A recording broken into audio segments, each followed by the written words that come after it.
মা, দেখো তো এটা কেমন। বাহ বাবা, কত সুন্দর। একদিন আমি তোমাকে এটা কিনে দেব। এই ভিখারির বাচ্চা, 5 কোটি টাকার হীরায় হাত দিস কেন? স্যার, আমার মা অসুস্থ, তার খুব শখ ছিল একবার হীরা দেখার। গার্ড, এই ভিখারিদের লাথি মেরে বের করে দে। এই বুড়িটাকেও ছাড়বি না। এই অপমান আমি সহ্য করব না রে।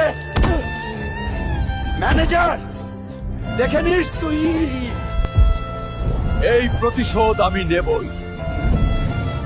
দেখে নিস ম্যানেজার। কষ্ট পেও না মা, আমি এই শোরুমটাই তোমাকে কিনে দেব। থাক বাবা, বাদ দে, আমরা গরিব মানুষ। মাকে তো বললাম শোরুম কিনে দেব। এখন এত টাকা কিভাবে পাবো?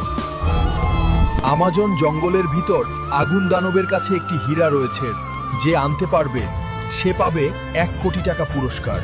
আমার এই হীরা চাই।